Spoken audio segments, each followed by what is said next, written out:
We're here again at Israeli Rugby Podcast, and today I am here to chat with Kevin Musikanth, and who is the technical director of Israeli Rugby. How's it, Kevin? Good lingo. Guy. Very, very happy to be here, and thank you for the invitation. I'm glad you're here. You came to Israel from South Africa with extensive top-level coaching experience and remarkable achievements, such as winning the Varsity Cup back in 2014 with UCT, University of Cape Town. Tell me, Kevin, how's life in Israel? Very different to South Africa in certain respects, but I grew up with the heritage. Proud Jewish man, and my family very proud of my heritage, and I never expected to be coaching rugby in Israel, but Israel's always been close to my heart for obvious reasons.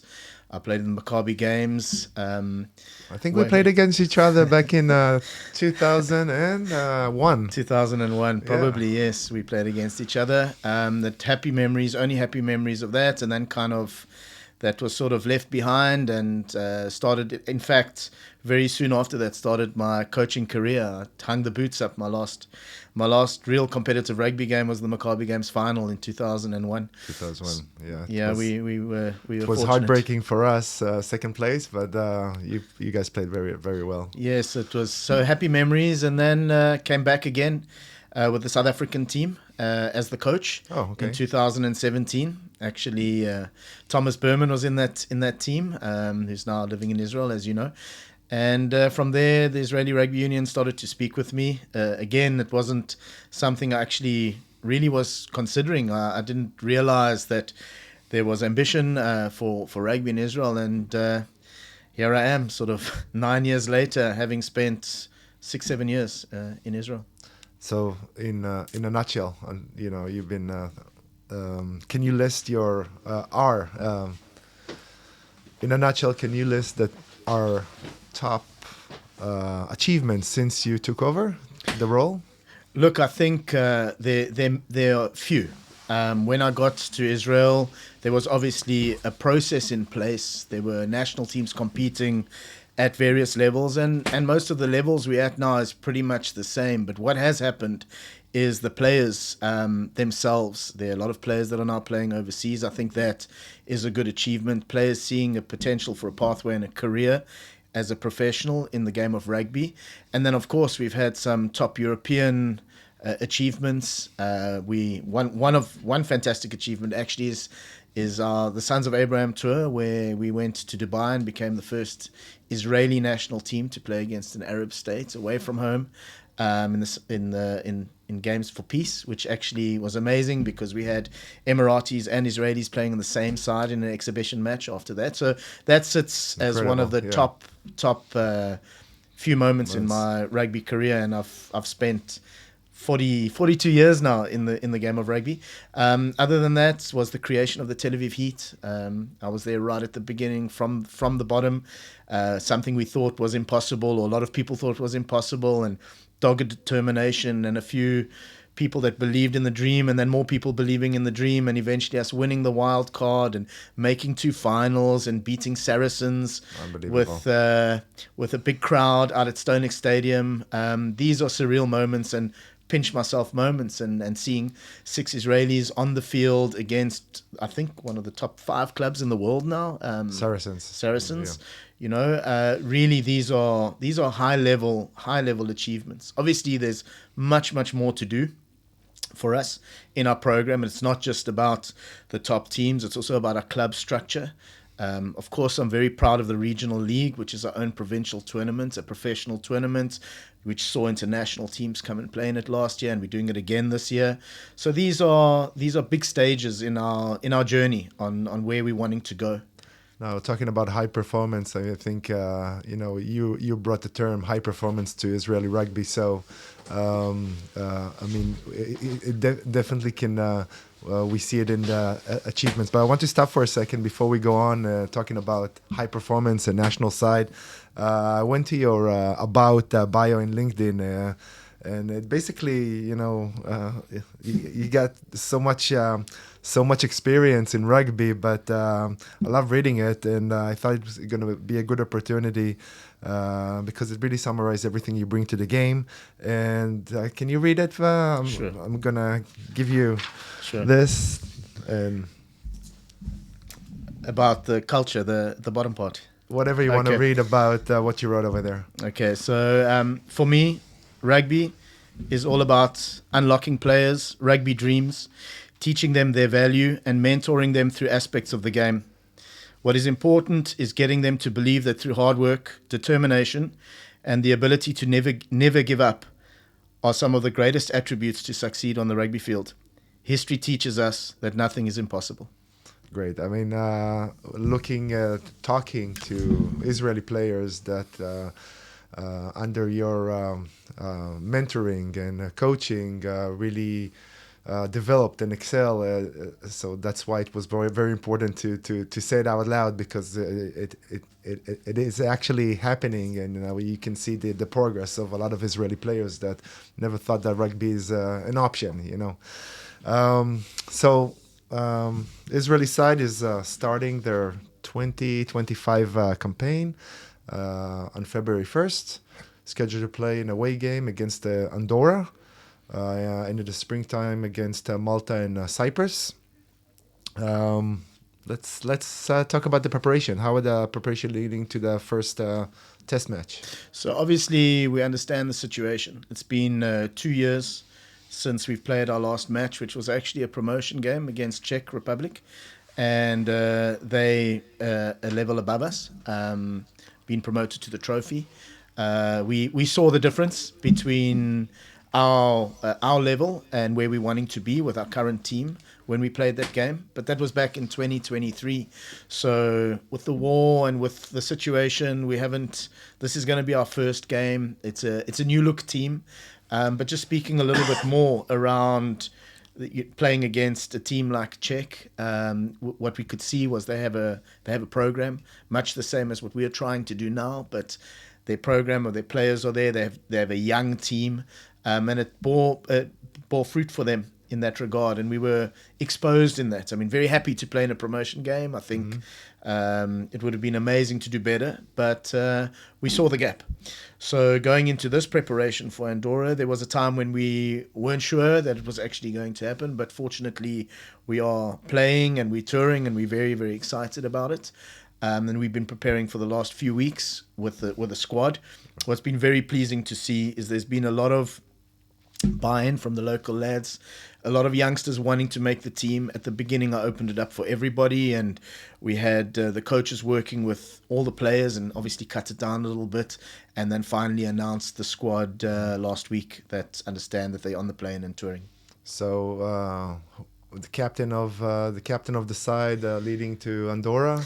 So it's the same captain. Actually, he's patched himself up. He's recently had a knee operation, but he's the incumbent captain, which is Adrian Reinstein. So a lot of faith in Adrian. He's a great leader.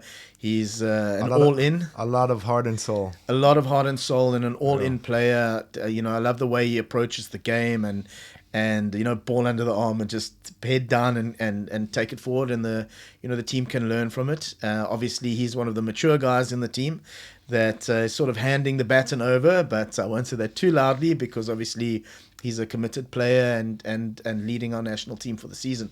So I'm happy to have Adrian. It's nice to have Misha, sort of cementing the pack in the middle there, playing. A lot of experience in Misha. A lot of experience, and actually, I hope he listens to this, but I push him all the time. I really, even though he's a little bit more mature now, he really has, or really had and has the talent to take his rugby further.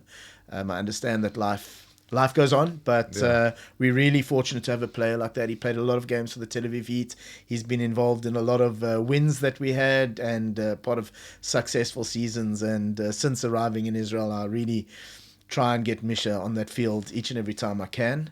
Vitaly, I'm just talking about the experienced guys now. Vitaly Primark, great to have him. He'll play at full back. big experience, was one of our top performers over the last couple of years, both in 15s and in 7s. Obviously, brings a different angle to the game. Also an all-in guy, likes to have a joke here and there, so we take that as well. But good to have him. You make me feel young because these three players actually played back when I was playing with these three guys. So I feel young. You mentioning their names, that they're still playing and still have a lot to contribute to the national side. So it's amazing. Adrian and Misha and Vitali. Who else is? And I must give credit to Tome Bracha. Yeah, we won't. We joke around, but there's a story that I say to him that what people don't realize is when William Webb Ellis picked the ball up and broke the line and ran, what people don't realize is Tome Bracha was there for the offload. But Tome comes, he's been down at every single training session helping the youngsters, and in the end, when it comes to selection, his hand is up and he's playing on merit in the team. Huge credit, huge respect to him. It's great to have guys like this because they're actually mentors for these emerging players, huh? Yeah, absolutely. And I must say, Tome's probably played all but one test match that I've been involved in, and every season's his last, but he still continues, and it's amazing to see. It's actually an example. We spoke about impossible, and he's proving that the impossible is possible. Unbelievable. Tell me, so emerging players, tell me some new guys. First caps, Roy Kohavi. The unavailability of Ome Levinson opens the door for Vardy, who's been knocking on the door the whole time. We've been using him as an outside back because he's been quality, and Ome has been occupying the berth as our scrum off for the last few seasons. Mm-hmm. And now Gillard gets his chance to have a start. And then we've got Roy Kohavi, who he's been capped with the 7s, but hasn't managed to be picked yet for the 15s, and now he gets an opportunity there. Ome's brother, Mayan Levinson, has been picked in the squad, Flahoff.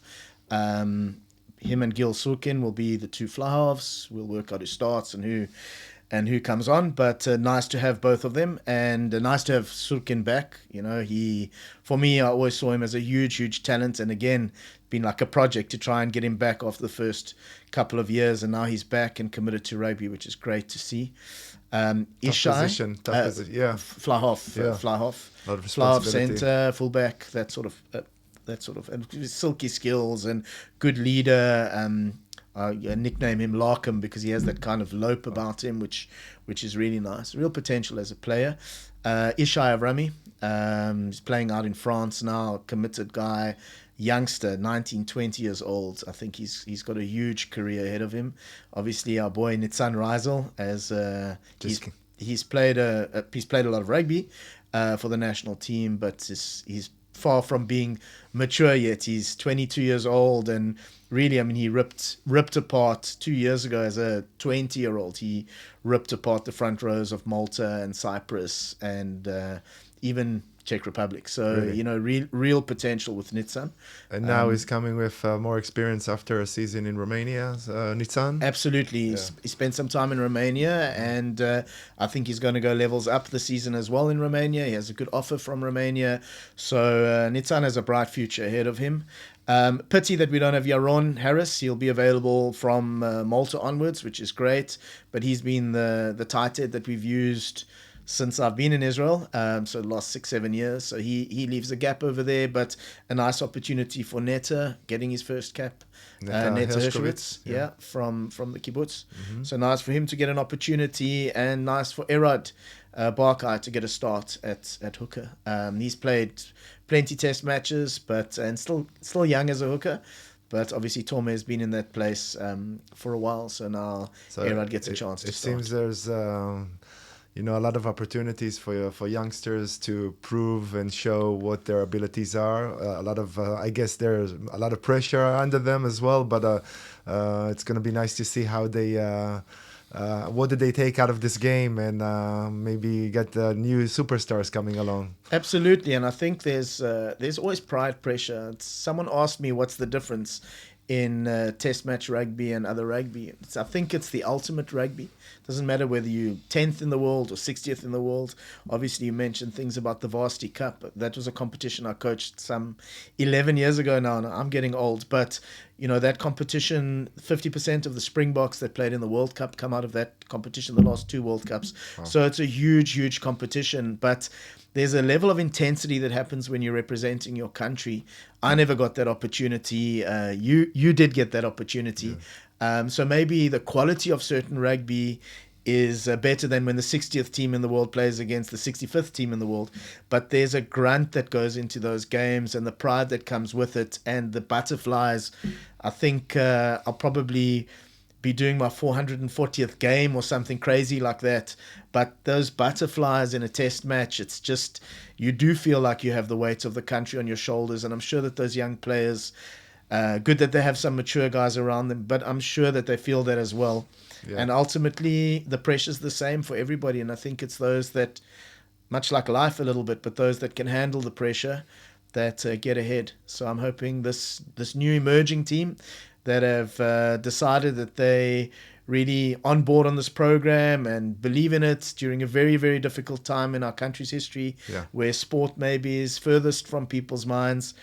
There is the day after, which is when we're going to need to go back to life and show what we can do in a sports field and show people can play together from all over, different denominations, different backgrounds.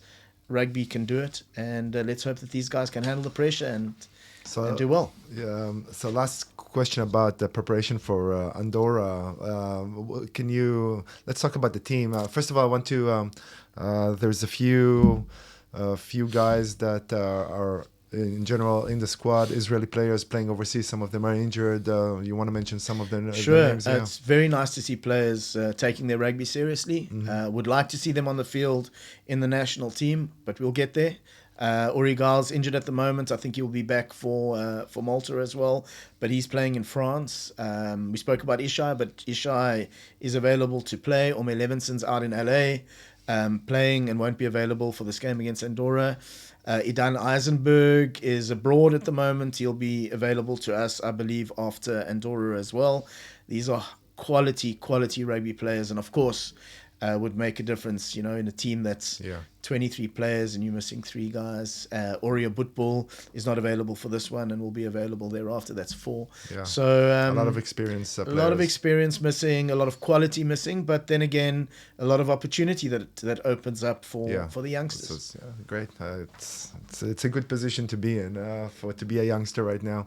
But in general, what do you think is the squad's biggest strengths or qualities? As a squad, I think desire. It's a marathon. It's not a sprint.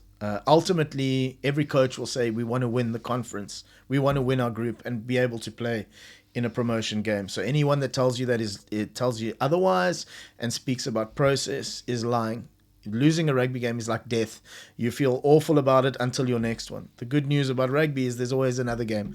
So it's not be all and end all, but it feels like that certainly for the 80 minutes. So obviously our goals are to win. It's nobody would want to follow a coach that says, no, actually we don't want to win. So we do want to win. But it's a process and it's a journey. So what it does do is it ticks a box on the youngsters that are getting a chance because players aren't available. They can showcase themselves. Ishai Avrami was in that situation, and since he ran onto the field, he hasn't left it. So maybe there's another Ishai out there.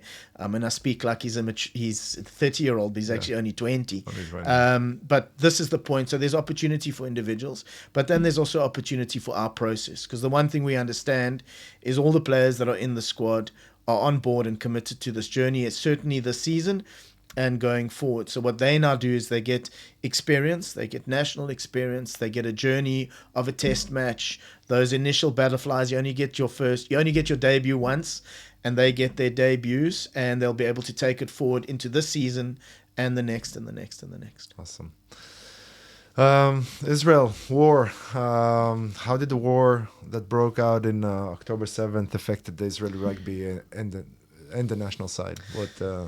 Look, it's a very, very tough question. We sort of get on with it. And it's hard because sport doesn't understand war. Sport we play, and sport we play together. So things like war and conflict. We have our own forms of conflict, but it's all for a purpose to play together. And 9 times out of 10, enjoy that time. So we weren't prepared for this at all. Obviously, the national program suffered a lot. We have a lot of players that are serving and not available, or when they're available once every 2 weeks, and we're not sure what happens. Are they available for the match? Aren't they available for the match? Their families haven't seen them, so when they do get an opportunity and they have small kids, of course they're going to choose, hang on, I'm going to sit this one out, and I understand that completely. Yeah. So we do have to take on board a lot more than it's relative, but we have to take on board a lot more than, let's say, our opposition does in that regard. Of course, when we a lot of our national players were involved, but when the Tel Aviv Heat played last season, we made the final during the war, which was an amazing feat for us to be able to do that. Lots of uncertainty. Every game was uncertain for us. We didn't know where we were playing. We didn't know if we were playing. We didn't know who would host us. Let's talk about that game. Black Lion again in the final of the European Super Cup. Yes. Yeah. Actually, the pool game was even more astounding. We were getting hammered. We played that game in Cyprus, which was actually a home game for us because we weren't able to have any home games. And we were getting hammered at half-time. I can't remember exactly, but like 20 points or so behind against a powerful Black Line outfit. I mean, the Black Line is essentially Georgia, and we understand how strong Georgia are. Recently, they've just beaten Japan. They've knocked over Italy. They've knocked over Wales. They're an extremely strong side, and anyone who watched the World Cup can see that. They're perennial in the World Cup. They're in every single World Cup. They've been winning the European Championship for the last good few years. So just now they're also playing in another European top European against top European clubs such as Scarlets in European Challenge Cup. Sure, they play top sides. The European Challenge is second division, just underneath the URC. So an amazingly experienced team and very successful team. Actually, I'd be interested to see their win percentages because they really haven't lost many games. Wow. I'm very proud that one of the games they've lost is against the Tel Aviv Heat, which happened in 2022. But in 2023, we played them twice. We lost twice. But we came back in that pool game, and we had the ball in our hand in the final play, and the score, we were 2 points behind. So really? A penalty would have won it for us. That gave us confidence when we went out to Tbilisi to play in the final. Again, security everywhere, not sure, is it happening, isn't it happening? We lost our halfback combination. Niall Saunders and Jordan Chait weren't available for that game. And the guys that were, Orme Levinson started that game for us. And the guys that were, left on the field did amazingly well. We finished the game extremely strong and lost it by a score after going down by, again, like 20 points at the beginning.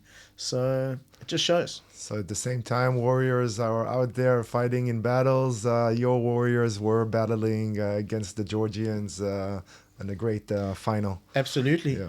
Absolutely. And we followed it up with our own regional league, which again, if we put it into context, is as impossible as us making a final in a Super Cup.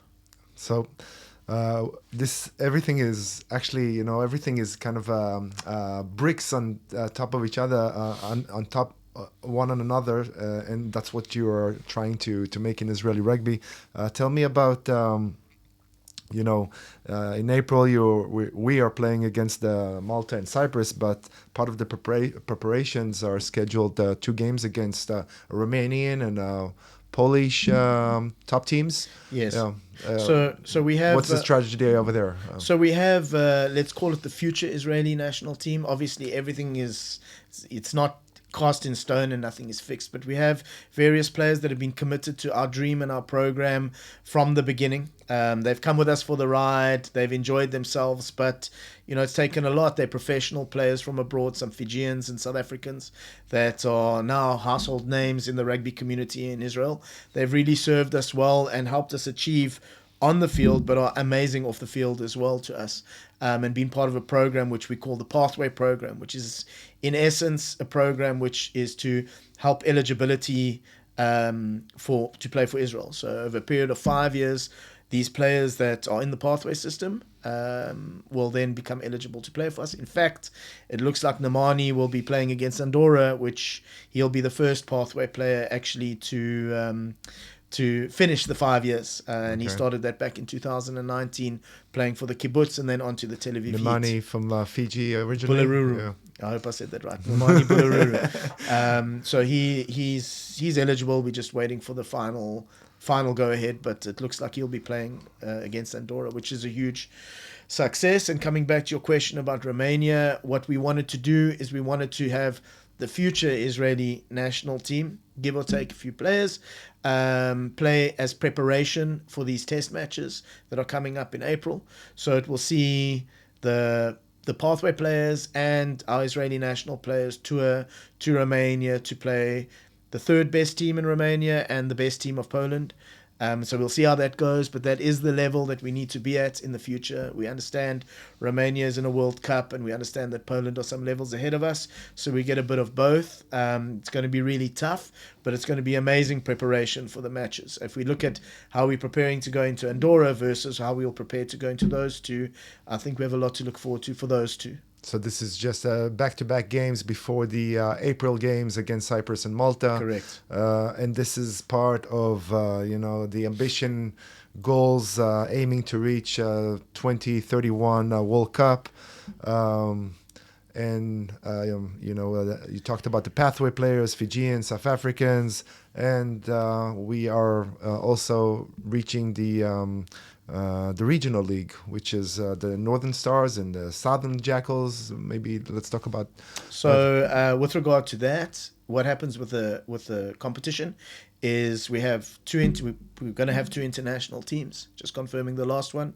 Probably a team from Romania. We've got the Fijians, and then we've got, like last year, the Northern Stars and the Golden Jackals.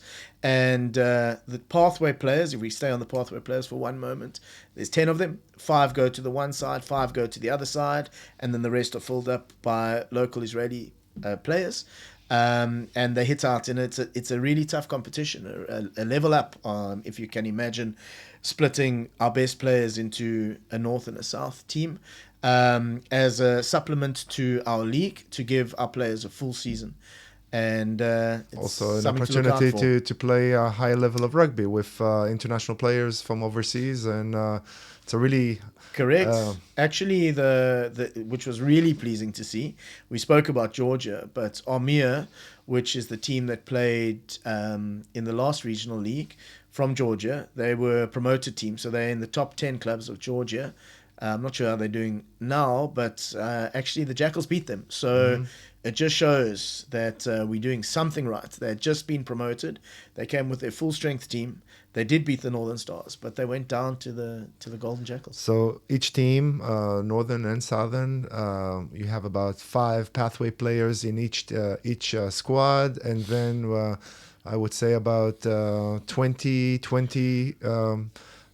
Israelis that have the opportunity to be in those squads. Correct. So and bearing in mind that they play 5 games, so it's not just 20; it's the bulk of the talented club players around the country, because they've got to get through 5 games in 6 weeks. Amazing. So basically, players that are tasting kind of semi-professional, professional rugby, and bringing up their amount of game time or field time. This is a great opportunity for them. Well, I actually want to tell you that I wish I was still playing and having these opportunities and playing in this level. So I really want to go back to the field, but I'm not. Funny that you mentioned that. I think people like you in and around the community, Jonathan Kaplan, the Kaplans in general, they've seen the movie, you've seen the movie. Sometimes, it's difficult. What's the saying? That youth is wasted on the young, because at that point in time in their lives, youngsters know everything, so you can't teach them anything and you can't mentor them. And then they get to where you are now and you look and you go, wow, if I had these opportunities. And I urge all the players to really, really try and put their mature hats on and think of themselves in 10 years' time and realize the opportunities that they have now. There's a legitimate plan. Whether we succeed or not, I think we will succeed, of course, but whether we actually succeed or not, there's a legitimate plan for us to target the 2031 World Cup. And the youngsters out there that may be listening to this or that are putting their boots on and playing, whether it's for enjoyment, the best game in the world, if they could understand what you just said now, if only, because I think those are the worst two words to say one day, if only, because actually if only is now. Yes.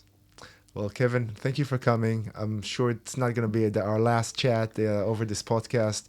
I wish you and the national side, I wish us and the great success in the upcoming season. The game this coming weekend against Andorra. I